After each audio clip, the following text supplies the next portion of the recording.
Bonjour à tous et bienvenue dans Q-Technique pour une nouvelle vidéo de presque qualité. Je suis avec l'ami Kerr pour vous parler des news de l'actualité cinéma-série de la semaine. Et qu'est-ce que serait l'actualité cinéma-série si elle ne vous était pas servie par le plus charmant des Picards, celui qui a été élu Mister... Vous avez cru que je dirais juste Mister Picardie. Je savais pas qu'il y avait ça en Picardie. C'est l'homme, voilà, c'est l'homme avec un H. Si les Picards se disent, si je faisais au fusain l'homme parfait physiquement, eh ben c'est Kerr qu'il vous ferait, ou en tout cas c'est que la partie de sa tête. Et du coup, mon cher Kerr, est-ce que ça va? Ça me fait très plaisir que du coup tu puisses nous faire un petit point pognon et un petit point pigeon potentiellement. En tout cas, Kerr, j'ai hâte que tu nous dises bonjour dans cette vidéo. N'hésite pas à placer ton bonjour quand tu veux. Je ne voudrais pas qu'on l'attende trop longtemps. Et c'est pour ça, Kerr, qu'on va parler un petit peu de ta passion pour LeBron James dans cette vidéo. Il y a 2-3 moments où on mentionnera. Arrête avec ça. Et Arrête. oui, je sais que depuis les Olympics, maintenant tu dis que le GOAT, c'est Curry. Parce que je vous rapporte un peu les propos de Kerr. Kerr disait que le basket GOAT, est un sport d'adresse et que du coup le meilleur en adresse c'est Curry et que du coup pour lui c'est le GOAT. Ouais, bah, j'adore Stephen Curry, donc là tu m'insultes pas en disant que j'adore Stephen Curry. Mais bon, bref, bonjour à tous. J'ai enfin pu placer mon bonjour. Alors, mon cher Greg, la dernière fois que j'ai fait un point pognon, je l'ai fait dans un cadre beaucoup plus verdoyant, venteux et savoureux que là, mais je suis quand même heureux de vous retrouver. Et si vous ne savez pas de quoi je parle, regardez la dernière vidéo news, vous allez potentiellement vous marrer. On va vous faire un point là, rapide point pognon de fin de vacances. Pour vous dire que du côté du cinéma français, le Comte de Monte Cristo est à 7,5 millions d'entrées, donc c'est du lourd. Gros succès pour le film de Pierre Ninet, il est quand même très loin du plus gros succès en France, qui est un petit truc en plus. Et du côté des États-Unis de l'Amérique, mon cher Greg, eh ben, c'est toujours Vice Versa qui est en tête, Vice Versa 2, hein, qui est en tête du box-office de l'année pour l'instant. Américain avec 650 millions de dollars, Vice Versa, énorme succès. On en parlera peut-être plus tard dans une autre vidéo, mais alors, quel triomphe d'ailleurs. Puisqu'on parle d'animation, il y a une vidéo sur la chaîne qui aborde la question donc justement des succès de l'animation au box-office et pourquoi ces succès vont se multiplier. Et Greg vous fait un point passionnant sur l'IA et ce que l'IA va apporter de positif comme de négatif au monde de l'animation, c'est sur la chaîne. Voilà, donc c'est l'IA Reine d'Hollywood. L'animation Reine d'Hollywood, pardon, pas l'IA, mais l'IA, ça viendra très vite. Donc Vice Versa 2 est premier, mais Deadpool et Wolverine montent en flèche avec plus de 600 millions de dollars récoltés aux US. C'est un des plus gros succès de l'histoire du MCU. Je crois que c'est le 6e film du MCU à réaliser cette performance aux États-Unis. Et il est très loin devant Moi Moche et Méchant 4, qui est 3e, Dune Part 2 et 2e. Je vous parlais de Vice Versa, mais sachez quand même que la dernière fois qu'on a fait une vidéo news, Vice Versa était devenu le 10e plus gros succès de l'histoire du cinéma ever, en termes de dollars, pas en termes d'entrée. Et là, il a piqué la 9e place au moment où on vous parle, et il aura piqué la 8e place à Jurassic World au moment où vous regarderez cette vidéo. Donc là, il est très très en forme, Vice Versa. Par contre, il n'atteindra pas la 7e place qui est celle de No Way Home avec 1,9 milliard. Actuellement, Vice Versa est à 1,67 milliard. Donc c'est énorme pour le film. De Pixar. Parmi les succès récents qu'on peut évoquer, il y a Alien Romulus, quand même, le nouveau Alien, qui est à 285 millions de dollars au box-office mondial pour un budget de 80 millions hors promo, donc le film va bien. C'est une jolie petite surprise, quoi. Twister est toujours dans le vent. Avec 358 millions de dollars. Moi, au vu de son démarrage, je m'attendais à un peu plus. Mais il n'a pas énormément marché en dehors des États-Unis, Twister. Il a même fait un vent dans plein de pays. Donc voilà. Dans les trucs aussi intéressants à noter, c'est Coraline. Coraline, donc, est un film qui est sorti il y a un moment, qui, à l'occasion de son 15e anniversaire, est ressorti au cinéma. Et aux États-Unis, il a récolté 30 millions de dollars. Vous allez me dire, c'est correct. Hein. Oui, oui, c'est beaucoup plus que The Crow. Et alors, The Crow, c'est un bid monumental. Ils n'auraient jamais dû le faire. Hein. De toute façon, dès qu'on a vu la tronche du projet, c'est exactement ce qu'on a dit. Mais alors, le film a récolté 8 millions de dollars aux États-Unis, 13 millions de dollars à travers le monde. Grosse promo et tout. Donc voilà, c'est un gros bid. Autant que les Borderlands, qui est dont je parlais dans la précédente vidéo news, qui est un tel bid qu'ils ont décidé de le retirer du ciné pour le sortir en VOD le plus vite possible. Et il est sorti fin août en VOD, mon cher Greg. 20 jours seulement après sa sortie en salle. Donc pour vous dire que vraiment, c'est pas bon. Et dans les autres échecs de l'été, qui sont aussi passés du côté en VOD très rapidement, on a Trap de Shyamalan. Donc leurs carrières ciné sont terminées pour Borderland et Trap, et celle de The Crow n'a jamais réellement commencé. Voilà pour le point pognon, mon cher Greg. Quelle est ta première news ? Eh ben, c'est du bon flop, hein. C'est du flop que j'ai envie de dire, qui a été biberonné au bon grain de bons scénarios. Donc ça, c'est plutôt chouette. Et tu sais que l'échec de Trap de Shyamalan, alors échec à demi-mot, parce qu'il a quand même fait plus que Borderlands et compagnie, je trouve que, en tout cas, le fait qu'il n'ait pas fonctionné est mérité, parce que c'est pas un bon Shyamalan du tout. Et c'est un vrai problème. Du coup, je vais enchaîner avec Star Wars. Star Wars, on a un petit peu plus d'infos sur Mando et Grogu. Il y a Sigourney Weaver qui vient d'être rajouté au casting, après du coup Christopher Lloyd et Michael Biehn. Et pour info, eh bien, le film devrait sortir le 22 mai 2026. Donc c'est pas pour tout de suite, mais j'avoue que c'est peut-être le projet Star Wars qui me sauce le plus. Est-ce que ça te sauce, toi, ou sans sauce ? Plutôt sur le côté, la sauce ? Oui.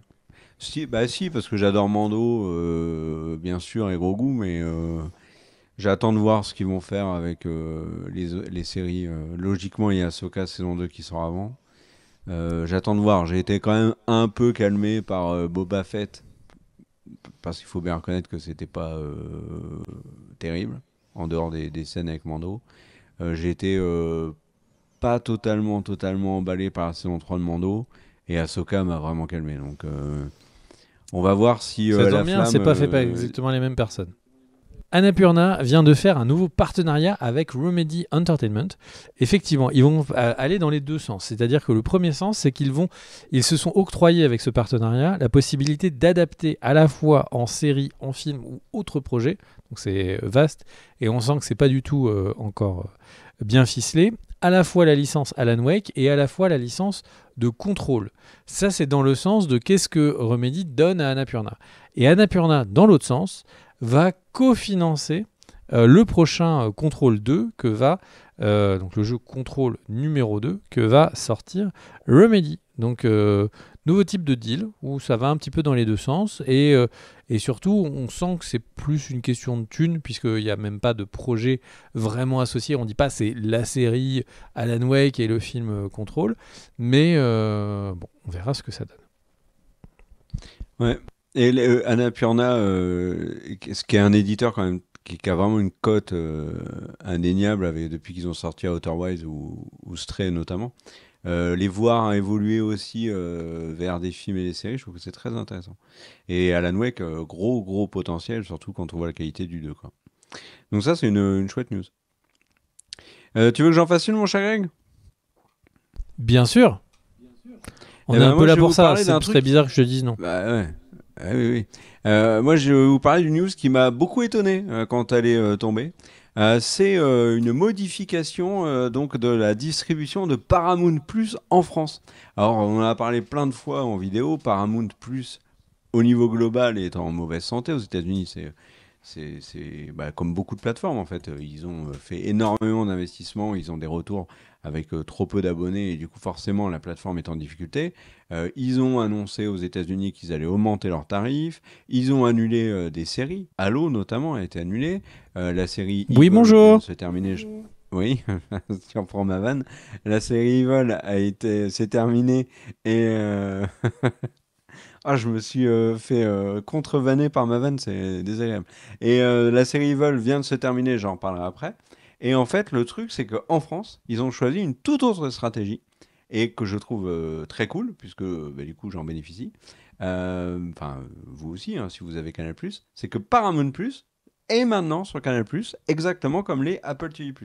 Vous allez me dire, bah moi j'avais un abonnement Canal, et j'avais Paramount+.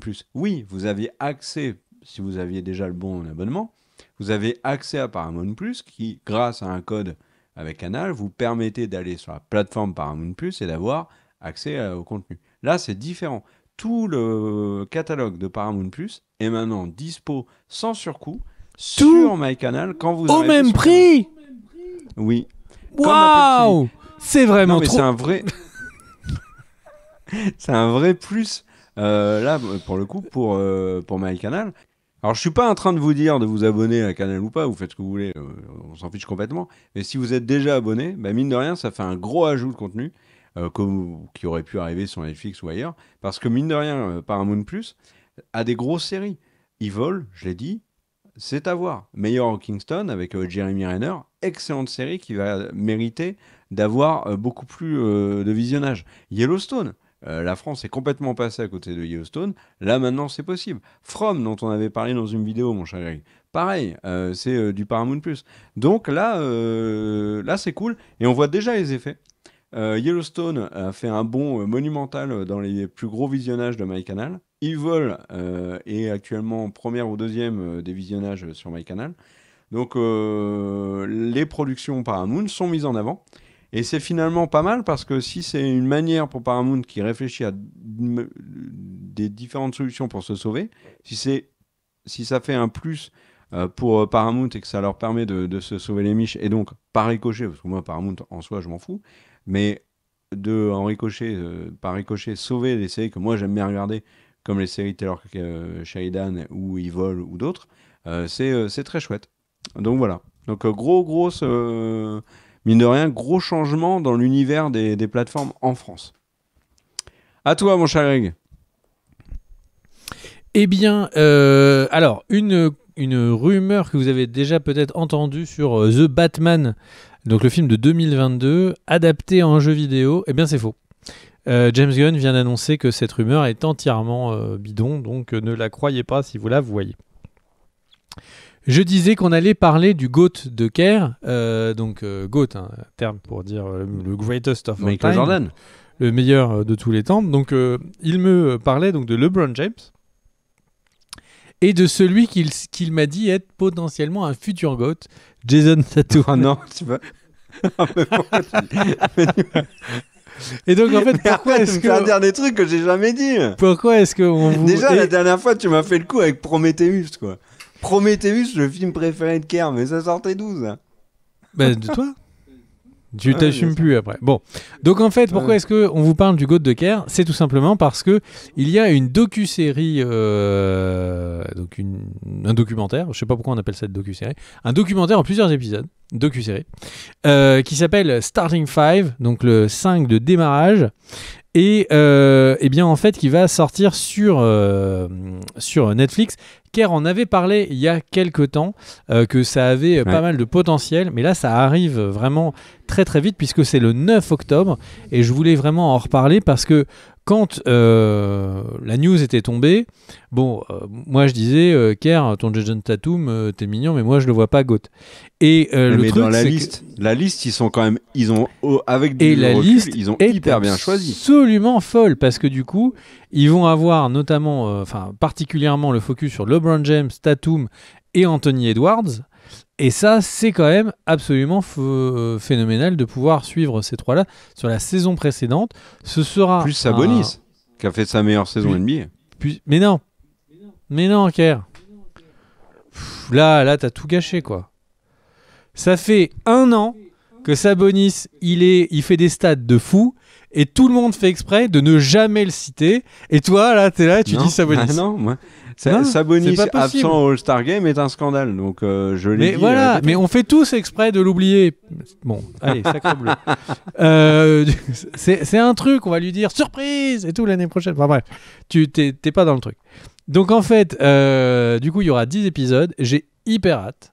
Je sais pas si ça va être aussi intéressant et bien produit que The Last Dance, mais là, c'est coproduit par la boîte de LeBron James, c'est coproduit par la boîte des Obama, donc du coup, on va dire que ça peut être un peu politique le message, et donc en fait, très clairement, j'ai énormément d'attentes sur cette série. Je vais mettre un petit truc dans mon agenda le 9 octobre, j'attends énormément ce docu-série. Ouais, et je disais, avec du recul, ils ont quand même choisi de ouf, parce qu'en dehors de Butler, qui a fait une saison ratée, parce que Butler est le 5e, donc on a Sabonis qui fait sa meilleure saison et qu'en plus a enchaîné triple-double sur triple-double. Mais pour ceux qui suivent pas trop la NBA, Anthony Edwards, ça fait une saison incroyable, il a explosé cette année, c'est devenu une méga star. Jason Tatum a gagné le titre avec les Celtics, et LeBron James a quand même eu une saison à la LeBron James, il a battu le record de points, il y a son fils qui débarque aux Lakers, il était au JO, enfin, il y a un potentiel de dingue. Et tu parlais de cette série documentaire, mais il y en a une autre qu'a annoncé Netflix, c'est qu'ils vont faire une série documentaire, mon cher Greg, sur l'équipe américaine au JO, à Paris. Et ça aussi, j'ai très envie de voir ça. Donc ça fait vraiment 2 séries docu sur le basket, oui on aime le basket, que nous avons très envie de voir. Et du coup, tu voulais nous parler du croquet. Non, C'est plus très cinéma-série, mais pourquoi pas. Je l'avais pas vu venir. Non, juste pour vous dire une news qui n'a pas dû vous échapper et dont on va parler dans une autre vidéo. D'ailleurs, la vidéo est peut-être déjà sortie sur la chaîne, logiquement. C'est que la série The Acolyte a été annulée par Disney. Il n'y aura pas de saison 2 pour donc le gros événement sur la Haute République du côté de Disney. Alors, il y a une annulation, mais il y a aussi 2 bonnes surprises côté série. Alors, la première bonne surprise, mon cher Greg, bon, toi, ça va pas te faire grand-chose puisque c'est une série que tu regardes pas.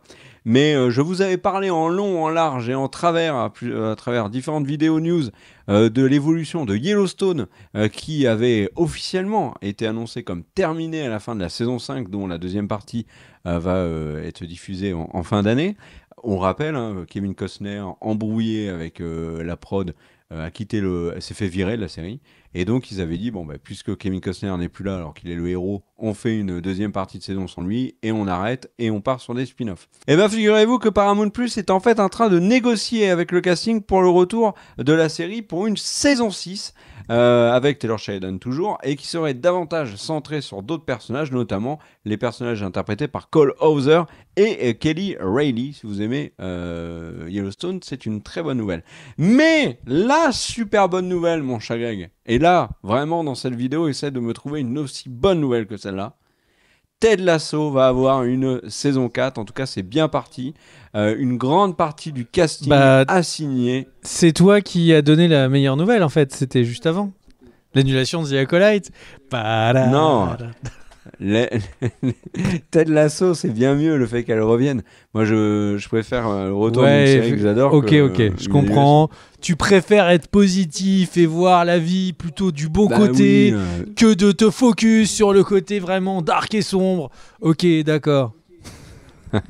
Alors pour l'instant, il y a plusieurs acteurs qui ont déjà signé pour la saison 4. On a donc l'actrice Anna Waddingham qui jouait Rebecca qui revient. On a l'acteur qui jouait Higgins qui revient aussi. On a bien sûr le retour de Roy Kent. Brett Goldstein a signé. Enfin voilà, il y a une grosse partie du casting. On sait aussi que Juno Temple qui jouait Kelly va revenir. Logiquement, elle est en négociation, c'est bien parti pour. Et là où c'est intéressant, c'est que la logique aurait voulu que la série puisse continuer. D'ailleurs, c'était un projet qui avait été annoncé à la fin de la série, sans Ted Lasso, puisque là, c'était le personnage central, il pouvait développer d'autres personnages. Et bien, figurez-vous que Jason Sudeikis, donc Ted Lasso, est associé au projet. Il pourrait revenir devant la caméra, mais il pourrait aussi devenir derrière, parce que c'est un des co-créateurs de la série. Donc, le retour de Ted Lasso, moi, je suis super content. Après, j'ai vu beaucoup de gens réagir en disant... Oui, mais la fin de la série était géniale, elle n'avait pas besoin d'une suite. Oui, mais ça tombe, vu que la saison 1, 2, 3, c'était top, top, top, top, et que ça faisait un bien fou quand on le regardait, peut-être que la 4, la 5, la 6 seront aussi bien. Et du coup, c'est du bonheur. Alors, l'info, c'est qu'il y a une saison 4. Hein. Moi, je vous ai parlé de 4, 5, 6, mais parce que je suis hyper emballé. Donc, pour moi, il y aura 12 saisons, et les 12 saisons seront parfaites. Et Jason Sudeikis, on aura tous une statue de lui chez nous. Miniature, hein, parce que sinon ça prend trop de place, notamment si vous avez un tout petit appartement à Paris. Mais voilà. Retour de Ted Lasso saison 4. Trouve-moi une meilleure news que ça, mon cher Greg. Je te mets au défi, tu n'y arriveras pas.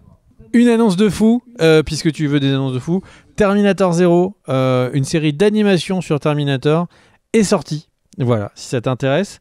Puisqu'on est en train de parler de l'animation, il y a aussi le trailer si vous êtes intéressé, enfin si vous intéressez à l'animation japonaise. Il y a un trailer sur Le Seigneur des Anneaux, La Guerre des Rohirrim. Voilà, le film d'animation autour du Seigneur des Anneaux. Il est réalisé par Kenji Kamiyama. Si j'ai mal prononcé son nom, je l'invite au resto. Et si ça sort dans pas si longtemps que ça, puisque ça sort le 11 décembre 2024, je suis très sceptique quant à ce film, mais on sait jamais, ça peut être la meilleure nouvelle de l'année, parce que bon, si ton Ted Lasso, la saison sort, saison 4, elle sort et elle est nulle, et elle est tellement nulle qu'elle te fait vraiment ne plus vouloir jamais voir Ted Lasso, bah c'était pas une bonne nouvelle. Mais je sais, monsieur, il veut toujours voir les choses positives et pas le côté sombre et dark des choses.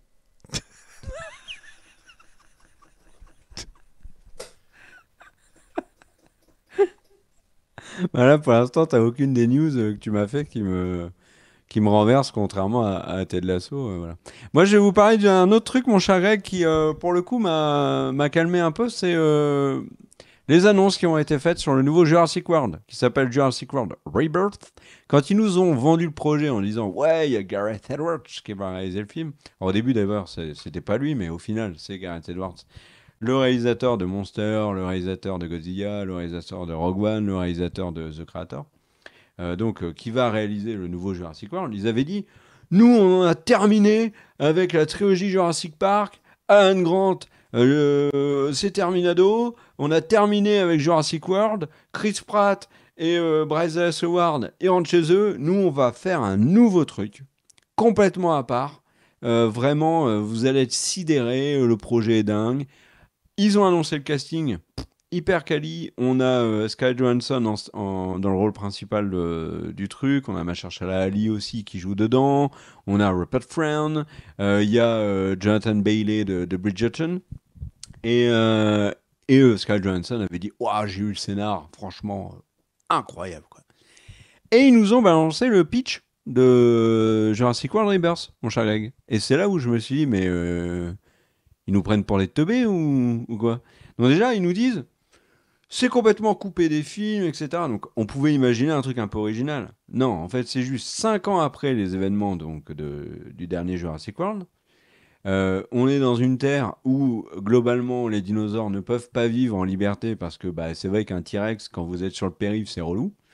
Donc du coup, ils vivent dans des environnements adaptés avec un climat qui leur va bien, protégés et tout, dans leur coin, des îles où on peut imaginer des parcs, mais en fait, globalement, la fin de Dominion. Et figurez-vous que il y a l'homme qui découvre que, il y a des créatures parmi les dinosaures, il y a des dinosaures qui peuvent potentiellement soigner l'humanité. Ah, voilà.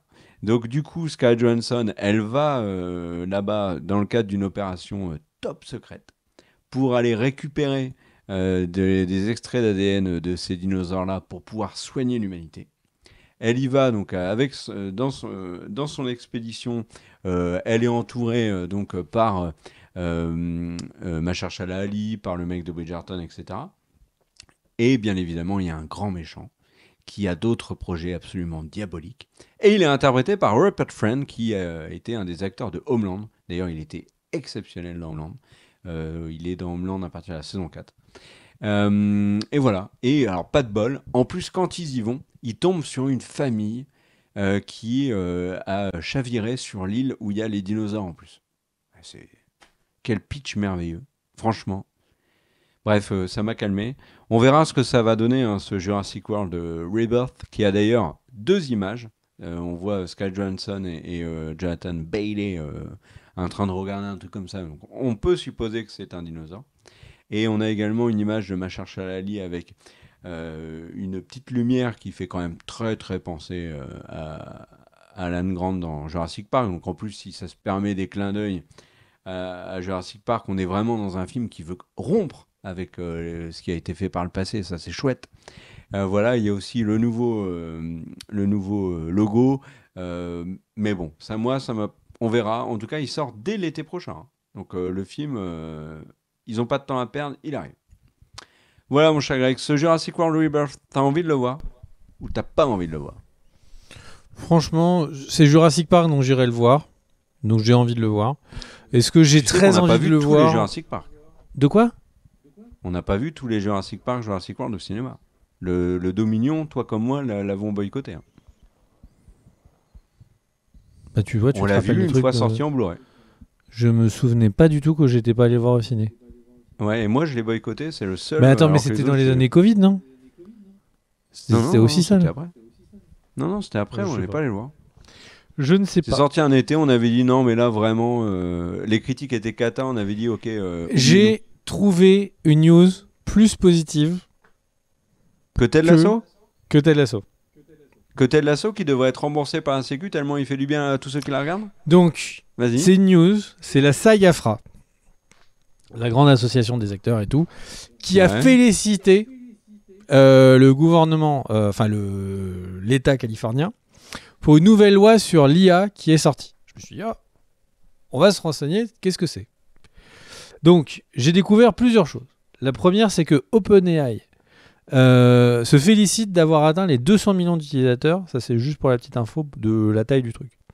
OpenAI et Anthropic, une autre fondation qui fait de l'IA, a accepté de travailler avec le gouvernement américain pour aider à avoir des IA plus sécurisées. Et notamment, ils ont accepté de donner leur modèle d'IA au gouvernement.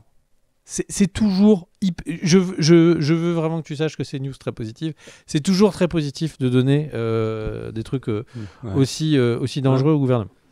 Mais c'est bien que... Enfin, je dis ça en faisant une blague. C'est très bien que le gouvernement, les gouvernements puissent avoir les mains sur ces trucs-là. Mais du coup, qu'est-ce que c'est que cette loi américaine qui est la meilleure news de la semaine? Et j'ai envie de te dire, je vais te rabattre ton petit caquet.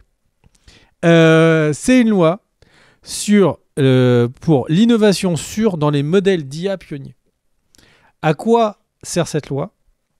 Je cite l'article sur Culture Geek qui disait « Elle vise à empêcher les grands modèles d'IA de causer des catastrophes majeures en entraînant la mort d'un grand nombre de personnes ou des incidents de cybersécurité conséquents. » Est-ce que ça, c'est pas une vraiment bonne news? Est-ce que c'est pas au-dessus de Ted Lasso? On va réussir à empêcher des catastrophes entraînant la mort de nombreuses personnes ou un incident de cybersécurité conséquent. Je trouve que c'est la meilleure news de la semaine. Non? Pas convaincu? On peut pas rivaliser, avec ça. C'est tout, t'as gagné, GG. Ouais. Bon, moi, je vais passer sur autre chose. Parce que mon cher Greg, en fin août, et c'était de la diffusion, donc c'était vers le 22, 23, 24, je ne sais plus la date précise. Vous ne m'en voudrez pas. La série Evil s'est arrêtée au terme de sa saison 4. Série, des Kings qui avaient notamment travaillé sur The Good Wife, The Good Fight, etc. Et qui avaient fait Evil avec Mike Colter et surtout en héroïne, donc Katja Herbers, actrice que j'adore et qu'on avait découvert dans Westworld. Cette série très étrange, Michael Emerson aussi de Lost, d'ailleurs, au casting. Série très étrange, un brin dans le côté horreur, le fantastique, etc. Mais on ne sait pas vraiment. Enfin, c'est une série qui est à voir, qui est étonnante, qui, à mon avis, coûte pas très cher, faut être honnête. Et que Paramount a décidé d'annuler. Ils ont dit, bon, ben, on finance la saison 4, mais après, vous êtes bien gentils, même si vous voulez continuer, on arrête, rentrez chez vous. Merci bien, messieurs, dames, au revoir. Sauf que, j'en avais parlé précédemment, la série, eh ben, elle est ensuite sortie. Comme Paramount avait décidé de la terminer, et que Paramount ne va pas bien, ils ont décidé de vendre les droits des premières saisons, des 3 premières, à Netflix, aux US. Et sur Netflix, la série a été un énorme carton. Et du coup, quand a été diffusée la saison 4, au même moment aux États-Unis, la série 1, 2, 3, donc la saison 4 a été diffusée sur Paramount+, la série saison 1, 2, 3 a été sur Netflix, gros carton. La série s'est terminée, et là, on a le casting, les créateurs qui disent tous sur les réseaux sociaux on veut que la série revienne. Il y a des gros médias américains qui disent mais c'est complètement ridicule là, d'arrêter la série, elle est très bien, elle a un énorme succès, ça n'a aucun sens de l'arrêter. Et là, dernière personne qui a ouvert sa grande gamelle pour dire hey, il vole, il faut le sauver, c'est Stephen King. Rien que ça. Stephen King a dit plus de Evil, Paramount Plus directement sur Twitter. Donc merci Stephen King. En effet, Evil mérite d'avoir d'autres saisons, d'autant plus que les créateurs et tout le casting sont partants. Donc c'est une série qui, à mon avis, coûte vraiment pas grand-chose à faire. Donc allez-y. Voilà. Oui, la chute était un peu brutale, mon cher. Mais, elle était un peu sombre. Bon. Mais bon, c'est pas grave. Écoute.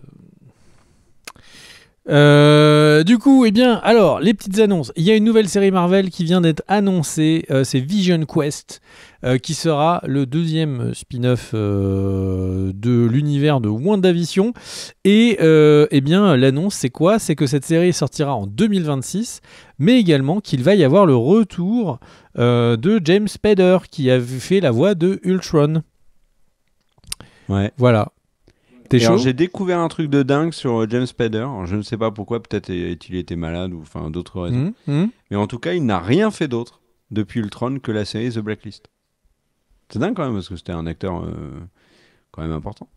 J'enchaîne avec une autre news. Eh bien, c'est Amazon. Amazon, bon, visiblement, les anneaux de pouvoir, c'est peut-être financièrement, ça coûte des brousoufs. Alors, je dis ça, il y a peut-être plein d'autres raisons. Mais en tout cas, Amazon a décidé de vendre une partie de MGM, qui était MGM Alternative, qui est le studio qui produit pas mal d'émissions pour eux. Donc, par exemple, ils font NBC, pour NBC, ils font The Voice. Pour CBS, ils font Survivor. Ils font le Shark Tank pour ABC encore. Donc ils font les Real Housewives of Beverly Hills. Donc voilà, c'est assez surprenant qu'après avoir racheté MGM, ils se mettent à la vendre en découpant la société. Donc ils ont un plan, lequel est-il ? Parce que Amazon, on peut supposer qu'ils n'ont pas forcément besoin de gagner de l'argent, ou peut-être qu'ils ont envie d'avoir des comptes niveau, on va dire, société audiovisuelle, qui soient pas si mauvais que ça. J'enchaîne encore.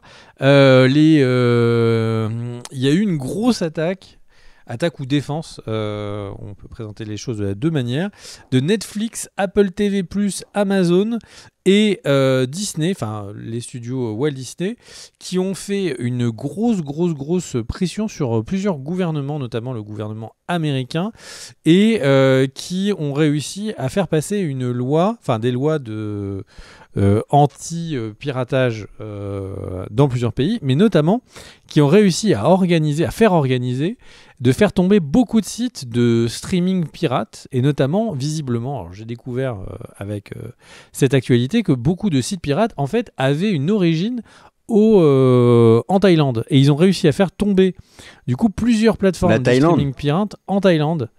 Et la Thaïlande, l'autre pays du streaming, visiblement.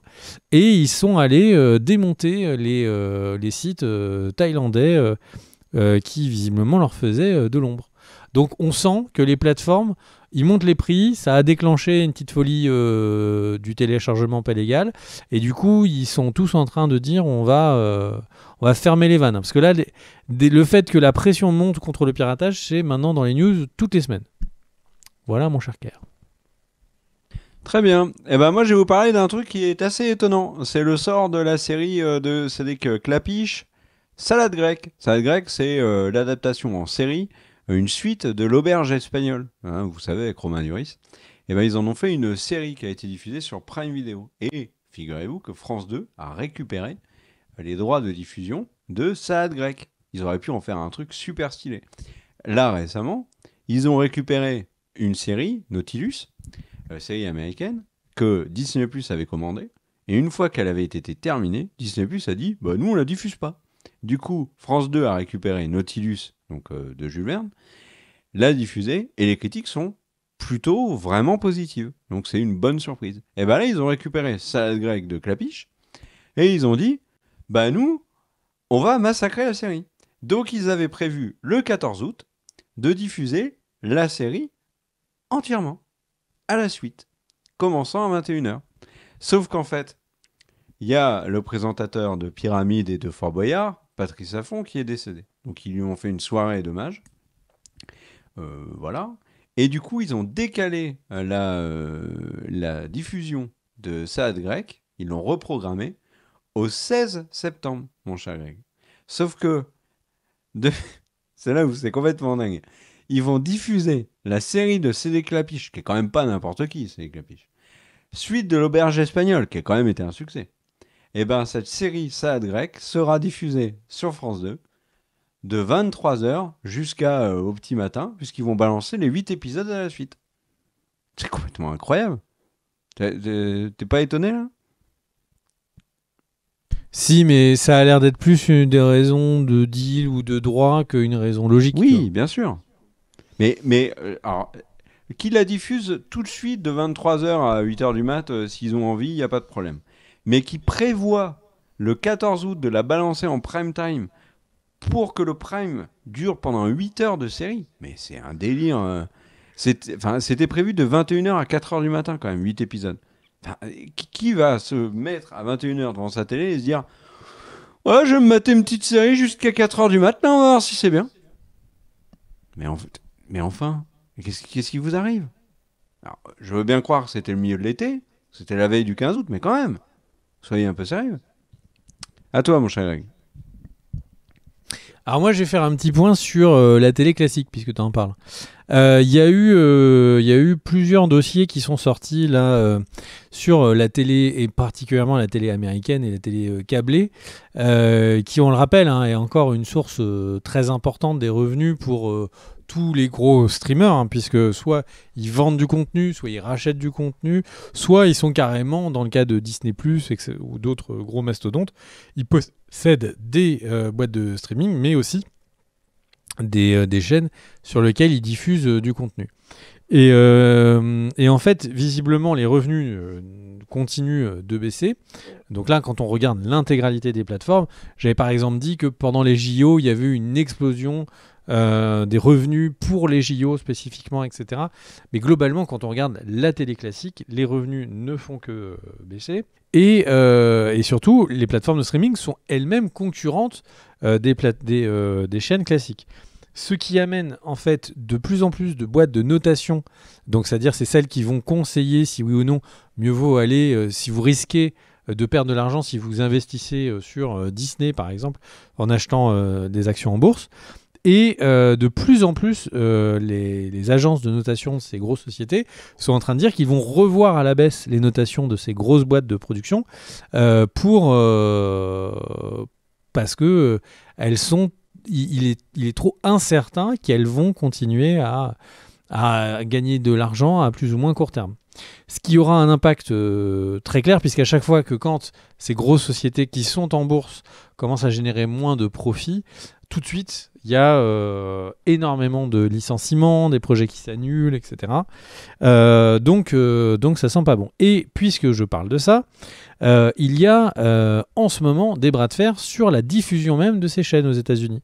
C'est-à-dire que là, les personnes qui possèdent donc l'équivalent de CanalSat, puisque c'est l'exemple que je reprends à chaque fois, l'équivalent de CanalSat, donc ceux qui diffusent les chaînes, considèrent qu'ils ne gagnent pas assez par rapport à ce que la chaîne récupère en argent. Et Disney a déjà, à plusieurs reprises, coupé son programme qui diffusait sur différents réseaux. Et là, par exemple, ils ont coupé ABC, ESPN sur un réseau qui s'appelle DirecTV, laissant des millions d'Américains sans les chaînes de ce groupe.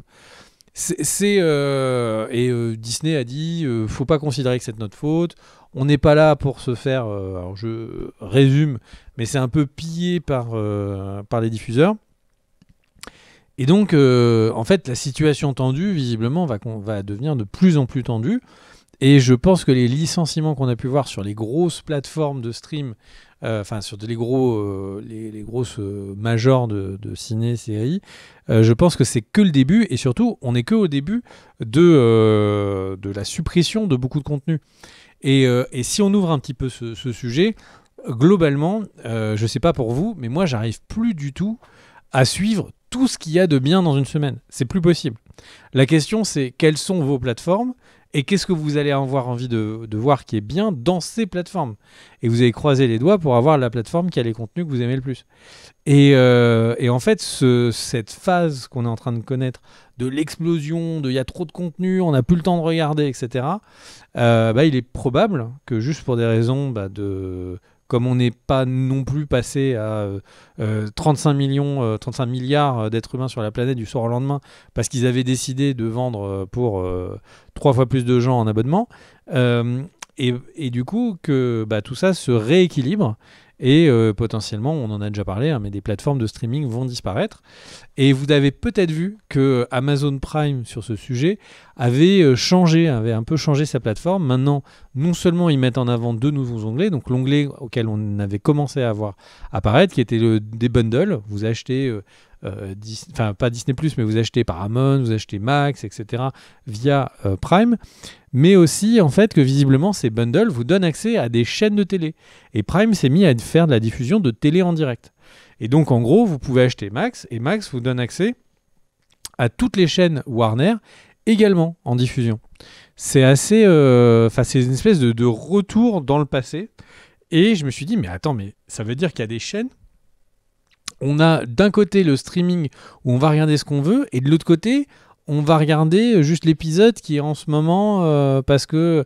là, j'ai l'impression qu'ils essayent de mettre des mentalités qui n'ont aucun rapport les unes avec les autres. Je me suis abonné à du streaming pour ne plus avoir à ce qu'on me dicte le soir qu'est-ce que je vais regarder, et pour ne plus avoir de pub. Et ils nous mettent des pubs et de la télé dans la plateforme. Alors, je sais qu'ils tâtonnent et qu'ils cherchent tous, mais c'est pour moi... là, on est en train de voir, c'est Frankenstein, quoi. On a mis des bouts de plein de trucs ensemble, et vas-y, démerde-toi et fais pas peur aux villageois, quoi. Je ne sais pas si ça te fait réagir, mon cher Kerr. Oui, parce que par exemple, tu prenais l'exemple de Max, mais c'est vrai que, mine de rien, Max, je l'ai pris pour House of the Dragon, mais avec les JO, en fait, j'ai été sur Eurosport, qui est une des chaînes que proposait Max. Donc, c'est finalement pas désagréable. Après... c'est à toi, avec la multitude de chaînes, de sélectionner ce que tu regardes. Les séries, moi, je les regarde sur la plateforme, mais c'est vrai que du live, comme du sport, par exemple, c'est vachement intéressant de l'avoir sur une chaîne. Donc, en soi, si c'est pour une consommation, par exemple, sportive, c'est pas désagréable. Donc, ça me choque pas plus que ça. Et moi, mon cher Greg, je vais enchaîner avec Sous la Seine, le film français de ridicule de requin, qui est dans la Seine, est très mauvais.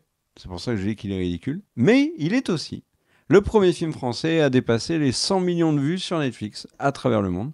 Accessoirement, il a fait beaucoup plus de vues à l'étranger qu'en France. Donc voilà, 100 millions, c'est quand même beaucoup, parce que le plus gros succès de Netflix, c'est Red Notice avec 230 millions de vues. Donc voilà, il est pas mal, quoi.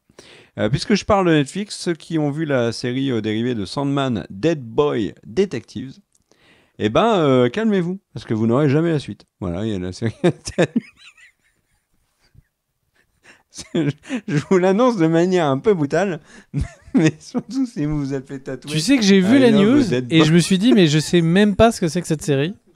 Du coup, je l'ai pas sélectionné. Parlé, je t'ai dit, regarde là, c'est une série qui apparemment est pas mal et qui est dans l'univers de Sandman que tu adores. Et du coup, t'as même plus besoin de la regarder. T'as annulé. Bon, désolé si je voulais annoncer comme ça. C'était pas mon intention, mais en tout cas, sachez que Ça m'a bien fait rire. Pas qu'elle soit annulée, mais la manière dont je vous l'annonçais. Tu parlais de Sigourney Weaver. Eh ben, Sigourney Weaver, figure-toi mon cher Greg, elle a récemment parlé de Alien 3. Et elle a dit un truc intéressant sur Alien 3. Alors, Alien 3 est souvent critiqué. David Fincher n'aime pas son film. Sachez d'ailleurs que c'est pareil pour Alien 4. On en parle beaucoup en ce moment parce qu'il y a Alien Romulus au cinéma. Alien 4, donc de Jean-Pierre Jeunet. Jean-Pierre Jeunet n'aime pas du tout le film parce qu'il estime que c'est une commande et qu'il n'aime pas quand c'est une commande. Et Fincher, c'est un peu pareil. Et Weaver a dit que, en fait, à l'époque d'Alien 3, ils ont eu raison de donner les clés de choisir David Fincher, qui faisait là son premier film, mais que la manière dont ils l'ont soutenu était complètement idiote. Ils auraient dû le laisser travailler librement sur le projet plutôt que de lui mettre des bâtons dans les roues. Donc Sigourney Weaver qui vient donc en sauvetage de David Fincher et en tout cas qui lui apporte son soutien. Bon, Alien 3 n'est pas mauvais non plus. Puisque je parle, j'ai deux autres trucs à rajouter sur Alien, mon cher Greg. Il y en a un qui va t'intéresser parce que c'est un sujet qu'on a déjà abordé sur la chaîne. Je commence par le truc dont toi qui n'aimes pas Alien, ça t'intéressera pas. Sachez que la série Alien Earth arrive très bientôt sur FX. Donc en France, logiquement, ça sera sur Disney+. Elle a été créée par Noah Hawley, j'ai massacré son nom.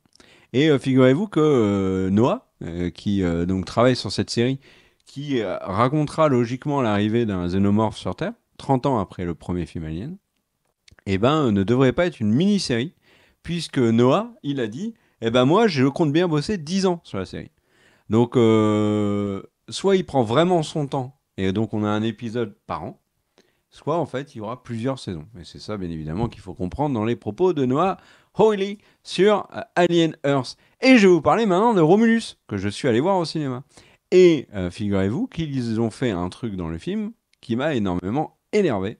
C'est faire revenir donc un acteur qui est décédé. Alors, pratique, on a déjà vu notamment avec Tarkin dans Rogue One, etc. On a, nous, beaucoup parlé, il y avait une vidéo d'un dossier qu'avait fait Greg sur le deepfake, et on avait parlé de ce sujet-là aussi sur l'IA, l'utilisation de personnes décédées par le biais de l'IA ou de deepfake. Moi, je suis farouchement contre. Je peux me permettre juste de réagir. Ouais. Sigourney Weaver, on la voit moins, mais elle n'est pas décédée. Je parle pas de Sigourney Weaver. C'est pas du tout Sigourney Weaver. Et il y a, j'ai pas envie de vous le dire parce que j'ai pas envie de vous spoiler, mais il y a un acteur de la saga Alien décédé qui est présent dans le film. Voilà. Et donc déjà, d'un point de vue principe, ça me gêne énormément. D'autant plus que c'est un acteur qui est, on va dire, du grand public bien plus connu pour sa participation dans une autre franchise. Et surtout, si vous faites ça, mais par respect pour la personne qui est décédée, déjà je trouve ça hyper limite, mais par respect, faites-le bien. Et dans Alien Romulus, c'est immonde. Mais alors, immonde, c'est vraiment un loupé total. Donc, pas content. Voilà, mon cher Léga, toi. Ok, bon, j'ai pas tout compris à ta news, je sais pas pourquoi Paul Walker est dans Alien, mais très bien. Puisqu'on parlait de Revenants, eh bien, parlons d'Ahsoka saison 2. Une des actrices a dit qu'ils allaient tourner en 2025, ce qui annonce que la série sortira sans doute en 2026, ce qui amène tout le monde à penser qu'Andor saison 2 sera la seule série de 2025. Voilà. Star Wars, ouais. Autre série Star Wars, pas de toute l'histoire, de toutes les séries. Oui. Merci de le rappeler aux gens qui n'auraient pas eu cette info. Pas compris. Sinon, autre info. Non mais imagine, tu regardes la vidéo et t'apprends qu'il n'y a que Andor l'année prochaine comme série. Si t'aimes pas Andor, t'as le seum. Et surtout, tu résilies toutes tes plateformes. Tu leur dis, là, ça sert à rien, du coup. Si t'es sur l'année, Netflix et que la seule série, elle sort sur une autre plateforme, là, clairement, j'ai envie de dire, faut pas continuer. Il y a une liste de 26 réalisateurs qui pourraient réaliser le prochain 007 et son reboot. Et à ton avis, quel est le réalisateur... Hein ? Est-ce qu'on est dedans ? Alors, ni toi ni moi, parce que du coup, il y a vraiment, légitimement, il n'y a aucune raison qu'on soit cité. Mais du coup, est sur la liste notre ami Martin Campbell. Et j'ai dit pourquoi notre ami ? Parce qu'il avait à la fois réalisé le Casino Royale, mais aussi GoldenEye. Et donc, comme il fait un peu le meilleur de 2 James Bond, il est assez logique d'essayer de lui donner un 3e. Je continue ou t'as des news ? Non, j'ai des news, moi. Allez, attends. Je fais un truc parce que je sais que depuis tout à l'heure, t'attends la vraie grosse news. La vraie grosse news qui te fait plaisir. Et alors, celle-là, je dois l'avouer, n'est pas une news qui m'avait particulièrement émoustillé, mais je sais que pour Kerr, et si tu peux mettre Kerr à l'image, parce que je veux que les gens voient son bonheur, eh bien, il y a Sophia Bush, Hilary Burton et qui donc sont des stars que tu adores, Kerr, ont accepté de participer. Hilary Burton, jamais entendu parler. Il nous fait. Non, Sophia Bush. Nous fait une LeBron elle est James. dans Chicago PD, mais. Il nous fait une LeBron James. Et donc en fait, ces stars des frères Scott vont participer à la suite de Netflix. Et voilà, c'est pour toi, mon cher Kerr. Les frères Scott ont une suite. Tu vas être très content. Ça me fait plaisir de te l'annoncer. Alors, bon, j'ai jamais vu les frères Scott. Par contre, cette news, je l'avais vue et j'ai vu qu'il y a. Tu m'as dit que tu avais découvert le basket avec les frères Scott. Pourquoi ils jouent au basket, les frères Scott ? Non, mais je vois pas la... Ah, l'acteur. Mais l'acteur, c'est incroyable. Non, vraiment, j'ai jamais regardé les frères Scott. L'acteur, Mr. Picardy. Non, mais c'est vraiment, c'est incroyable. Le truc qui m'a fait rire quand j'ai vu les news sur le revival des frères Scott, c'est qu'apparemment, il n'y aura aucun des frères Scott, c'est ça ? Toi qui as suivi la série. Alors, je n'ai pas assez poncé la news à ce point-là. Je suis pas abonné au ring d'information des frères Scott, donc là voilà, je peux plus aller plus loin. J'ai juste vu cette news, je me suis dit elle va lui faire hyper plaisir. Je me souviens, quand j'ai vu Kerr pour la première fois, il avait une petite Non, mais il n'y a pas un truc. Il avait un gros t-shirt avec écrit les frères Scott. Il avait un baggy assez long, des Vans, et vraiment juste cette petite boucle d'oreille sur le côté, et cette mèche énorme là que tu avais teint en noir. Et ça va, toi aussi t'es fan. C'était ma période Tokyo Hotel. Et vraiment, enfin, Kerr à cette époque-là, c'était quelque chose. Bref, du coup, mon cher Kerr, tu veux nous faire une autre news ? Oui, moi je vais terminer avec 3 petites news. Attends, je regarde si j'en ai pas une. Vous allez me dire, waouh, mais en fait, il regarde. Oui, bah oui, je fais ce que je veux, non ? Bon, bref, m'agressez pas. Moi, je suis hyper sympa. Je fais une vidéo news avec vous et vous m'agressez parce que je regarde s'il y a des news. Alors, une news. Josh Brolin est en négociation. Apparemment pour potentiellement incarner Hal Jordan dans la série Lanterns sur les Green Lanterns. Si ça se confirme, c'est belle recrue, hein. Très belle recrue. Et puis Ian McKellen a annoncé que là Warner l'avait contacté pour reprendre son rôle de Gandalf dans le film The Lord of the Ring, The Hunt for Gollum. Voilà. Je suis assez étonné qu'ils aient pas demandé à l'acteur qui joue Gandalf dans Les Anneaux de Pouvoir. Franchement, il faut peser, tu vois, savoir lequel des deux est le meilleur, et tout ça, non ? Enfin, je sais pas, t'as un avis peut-être ? Enfin, je sais pas, moi. Est-ce que Ian McKellen est vraiment meilleur que... Bon, c'est un troll, bien évidemment, mais voilà. Et je voulais faire une conclusion de... Ah bah tiens, j'avais raison. Dans la précédente vidéo qui s'appelait Juin, un mois de folie, je vous avais parlé des différentes séries qui allaient sortir au courant du mois de juin. Il y avait des mastodontes. Alors je vous avais fait la liste, hein, The Boys, The House of the Dragon, The Acolyte, The Bear, etc. Et à la fin de la présentation, je vous avais dit, mais de toute façon, c'est déjà qui va écraser tout le monde en termes d'audience, c'est Bridgerton. Et donc Nielsen a balancé les chiffres d'audience des séries de juin, et Bridgerton a atomisé la concurrence comme c'était prévu, avec 2 fois plus d'audience que The Boys, qui arrive 2e quand même dans les créations originales, hein.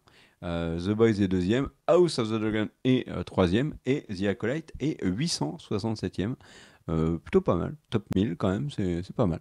Ils doivent être contents du côté de chez Disney. Voilà mon cher Greg, à toi. Moi, une dernière petite news pour dire que ceux qui ont adoré voir le film Napoléon de Ridley Scott, pour n'importe quelle raison que vous avez, eh bien, sachez qu'il y a une nouvelle version. Il y aura une suite ? Une Director's Cut, avec plus de 40 minutes de nouveau contenu autour de Napoléon, qui va être diffusé. Est-ce que c'est Snyder qui fait la version longue ? Non, ce sera la Ridley Avec Scott Napoléon qui marche version. au ralenti comme ça. Et je suis Napoléon.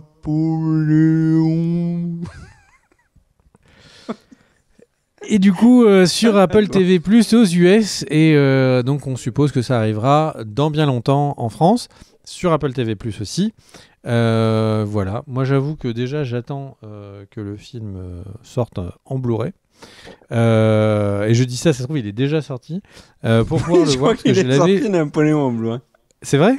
Je crois, ouais, je crois. Bah, il est sur Canal en tout cas. Enfin, il faut que je le loue. Et parce que moi j'aime énormément Ridley Scott et je sais qu'il y a eu une polémique. J'ai juste pas pu aller le voir au cinéma quand il est sorti. J'ai hâte de voir le film. Alors tu sais que des très gros films de 2023, il y en a que 2 que j'ai pas vus. Un parce qu'il y en a un tu m'as démotivé à le voir, c'est Mission Impossible, et l'autre c'est Napoléon. Parce que les critiques sont cata. Et il paraît que Joaquin Phoenix est atroce dans ce film, donc ça m'embête de voir un film où Joaquin Phoenix. Mais c'est Ridley Scott, quoi. Du coup, j'ai du mal à croire qu'un film de Ridley Scott soit vraiment cata total, quoi. Il y a toujours un niveau de base qui est quand même énorme. Bref, c'était ma dernière news pour les fans de Ridley Scott ou de Napoléon. On se retrouve pour une prochaine vidéo très vite. N'hésitez pas à regarder les autres vidéos de la chaîne, même si vous n'avez pas les notifications, n'hésitez pas à venir regarder. Ridley Scott qui n'est pas un des frères Scott. Hein. Sur la chaîne Cult & Click, parce qu'on a remarqué ça. En plus, il y avait Tony Scott, son frère, paix à son âme, qui est un grand réalisateur aussi. Ok. Et t'étais plus optimiste au début de la vidéo. Et du coup, oui. On en était où ? Oui, donc il y a de plus en plus de gens qui ne voient pas toujours qu'il y a d'autres vidéos qui sortent, soit parce que l'algorithme a décidé de vous pousser qu'une seule de nos vidéos, on ne sait pas pourquoi. Donc n'hésitez pas à aller sur la chaîne Cult & Click pour voir s'il y a d'autres vidéos qui sont sorties. On n'a pas chômé cet été, vacances ou pas vacances, on a bossé. Et on est très content d'avoir bossé. Moi, je suis très content des vidéos qu'on a pu vous faire cet été. C'est de la presque qualité, soyons honnêtes. Mais le cœur y est. C'est déjà ça. Et voilà, et on reprend cette petite rentrée avec 3 vidéos cette semaine. Peut-être même une petite 4e bonus. Nous verrons. Des bisous à tous. À très bientôt. Ciao. Et puis, j'ai envie de dire, n'hésitez pas à partager. Parce que le partage, c'est la vie. Ciao, ciao. Ciao.